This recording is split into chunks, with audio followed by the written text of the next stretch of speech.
Hello plus 1 class, I hope you all are fine beta. In our previous lecture we had discussed about the term feudalism and a topic France and England. I hope you are totally understood regarding your topic. Today we are going to discuss our next topic, that is on page number 135 in your NCERT book, and the topic name is the three orders, जो हमारा chapter का भी नाम है. कहते हैं कि उस टाइम के जो फ्रेंच प्रीस्ट थे, कौन थे? फ्रेंच प्रीस्ट थे. वो इस बात में बिलीव करते थे कि जो सोसाइटी है वो थ्री ऑर्डर्स में बटी हुई है, और ये जो थ्री ऑर्डर्स बने हुए हैं ये लोग इनमें जो हैं डिवाइडेड हैं अकॉर्डिंग टू देयर वर्क, यानी जिसका जैसा काम होगा वो उसी ऑर्डर में वहाँ पर रहेगा यानी बिलोंग करेगा.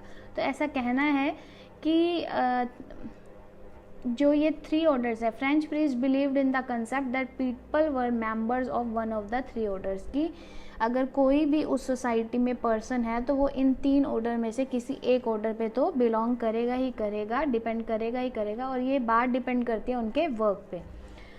तो हम थ्री ऑर्डर्स की बात करेंगे वहाँ जहाँ फ्रांस में, यानी जो फ्रेंच प्रीस्ट थे बिलीव करते थे कि एक सोसाइटी जो है वो तीन ऑर्डर में बटी होती थी और हर इंसान इन तीन ऑर्डर में से एक ऑर्डर पे तो डिपेंड करेगा ही करेगा, और वो बेस्ड होगा उसके वर्क पे. तो सबसे पहले जो यहाँ आते हैं दैट इज़ क्लर्जी. फर्स्ट पे कौन आएंगे? क्लर्जी मैन आएंगे.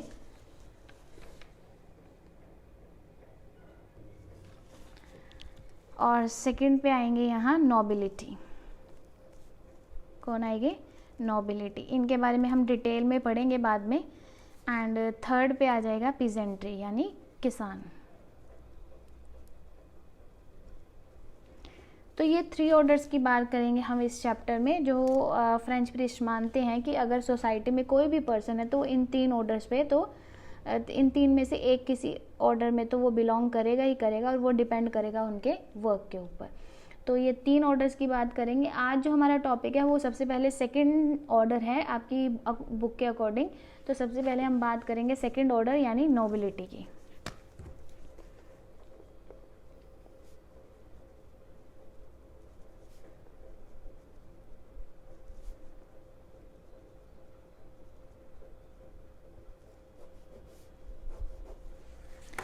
तो नोबिलिटी की बात करेंगे. नोबिलिटी ऐसे पर्सन्स होते हैं जिनके पास बहुत ज़्यादा लैंड होती है, यानी हम कह सकते हैं 1000 से 2000 एकर्स इनके पास, अकेले के पास एक नोबल के पास लैंड होती है. तो उस लैंड को कैसे कंट्रोल करता है, उसको कैसे उस पर प्रोडक्शन करवाता है, उसके बारे में हम सारी आज बात करेंगे, डिस्कशन करेंगे. तो आप लोगों ने आज यही बात करनी है कि नोबिलिटी कौन होती है और वो कैसे सोसाइटी को कंट्रोल करते हैं. तो जैसे हमने ये तीन ऑर्डर की बात की कि जो फर्स्ट ऑर्डर होगा यानी फर्स्ट जो होगा उसमें क्लर्जी मैन यानी प्रीस्ट लोग रहते थे, खुद प्रीस्ट रहते थे. और जो सेकंड है वो नोबिलिटी का प्लेस है, और नोबिलिटी एक वेल्दी पर्सन होते हैं यानी जिनके पास बहुत ज़्यादा क्या है लैंड के पीसीज होते हैं, और ये सेंट्रल रोल निभाते हैं पूरी की पूरी सोसाइटी में. तो ये क्या करते हैं, ये अपनी लैंड को कंट्रोल करते हैं, और जिस मैथड से ये कंट्रोल करते हैं उस मेथड को हम क्या कहेंगे, या उस टर्म को हम क्या कहेंगे? उस टर्म को हम कहेंगे वसाल्ज. क्या कहेंगे? वसाल्ज, वैसाल्ज या वेसल्स, ठीक है, इसको जैसे मर्जी प्रोनाउंस कर दो. तो इस टर्म को हम कहेंगे वसाल्ज. तो ये टर्म क्या है इसके बारे में हम बात करते हैं. एक डायग्राम के अकॉर्डिंग मैं आपको समझाने की कोशिश करती हूँ. तो सपोज करो ये लॉर्ड्स हैं, ठीक है. तो ये और ये कौन है? वेसल्स हैं, वसाल्स हैं. एंड गिव एंड टेक की प्रोसेस चलती है इनके बीच में. तो जो लॉर्ड्स हैं वो वसाल्स को क्या देते हैं? अपनी लैंड देते हैं, और वसाल्स बदले में क्या देते हैं? सपोर्ट देते हैं ड्यूरिंग वॉर. यानी अगर कोई लड़ाई वगैरह वॉर्स वगैरह हो जाए तो उस टाइम पीरियड में ये लॉर्ड्स के साथ खड़े होते हैं, उनको एज अ आर्मी प्रोवाइड करवाते हैं. तो लॉर्ड्स क्या देते हैं वसाल्स को? एक लैंड देते हैं, यानी उसको क्रॉप करने के लिए या उसकी प्रोडक्शन करने के लिए क्या करते हैं? लैंड प्रोवाइड करते हैं. और वेसल्स क्या करते हैं? ड्यूरिंग वॉर्स आर्मी की तरह बिहेव करते हैं या आर्मी प्रोवाइड करते हैं. अब हम बात करेंगे कि इन लॉर्ड्स के बाद इतनी सारी क्या कहते हैं लैंड कहाँ से आ जाती है. तो एक स्ट्रक्चर की बात करेंगे, एक ट्रायंगल की बात करेंगे. तो यहाँ सबसे पहले आ जाएंगे किंग, सेकेंड नंबर पे आ जाएंगे नॉबल्स, थर्ड पे आ जाएंगे नाइट्स एंड फोर्थ पे आ जाएंगे पीजेंट्स। कौन आ जाएंगे? पीजेंट्स आ जाएंगे। तो किंग जो होता है वो वहाँ का रूलर होगा, एम्परर होगा, तो किंग के पास सारी लैंड होगी, तो किंग क्या करेगा? इस लैंड को नोबल्स को दे देगा। क्या कर देगा? लैंड को नोबल्स को दे देगा। तो जो नोबल्स हैं वो किंग के क्या बन जाएंगे? वेसल्स बन जाएंगे। क्या बन जाएंगे? वेसल्स बन जाएंगे। और जो ये नोबल्स हैं ये सारी की सारी लैंड खुद नहीं संभाल सकते क्योंकि इनके पास बहुत ज़्यादा लैंड होती है, तो ये नोबल्स जो हैं वो क्या कर देते हैं? अपनी लैंड को पीजेंट्स के पास दे देते हैं। क्या दे देते हैं? लैंड को पीजेंट्स को दे देते हैं, और पीजेंट्स जो है इनको उन पे प्रोटेक्शन करके देते हैं। तो पीजेंट्स नोबल्स के क्या हो जाएंगे? वेसल्स हो जाएंगे। क्या हो जाएंगे? वेसल्स हो जाएंगे। यानी यहाँ पे भी सुपीरियर और सबॉर्डिनेट का रिलेशनशिप चल रहा है। तो किंग क्या हो गया? सुपीरियर हो गया, और किंग का जो सबॉर्डिनेट होगा वो नोबल्स होगा। और अगर हम नोबल्स और पीजेंट्स के रिलेशनशिप की बात करें तो नोबल सुपीरियर हो जाएगा और पीजेंट्स क्या हो जाएंगे? उसके सबॉर्डिनेट, यानी उसके अंडर काम करने वाले हो जाएंगे। तो जब एक सुपीरियर का सबॉर्डिनेट मतलब एक सुपीरियर का वसाल जो आता है वो सोसाइटी में अमर्ज होने लग जाता है, यानी अगर हम बात करें किंग की, तो किंग के लिए उसके वसाल्स कौन हो गए? नोबल्स हो गए, और नोबल्स के वसाल्स उसके लिए पीजेंट्स हो गए। मतलब अगर ये जो ऑर्डर चल रहा है या ये सोसाइटी चल रही है तो वो कौन सी टर्म पे चल रही है? वो चल रही है वसाल्स पे। किस पे?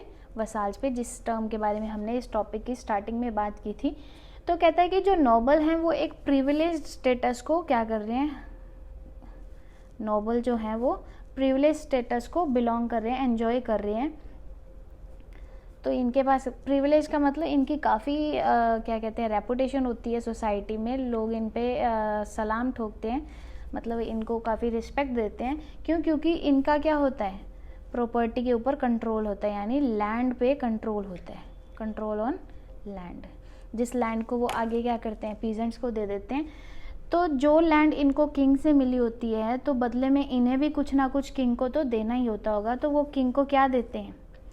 ये किंग को एक प्रॉमिस करते हैं कि अगर कोई वॉर हो गया तो ये उस वॉर के लिए क्या देंगे? आर्मी देंगे। क्या करेंगे?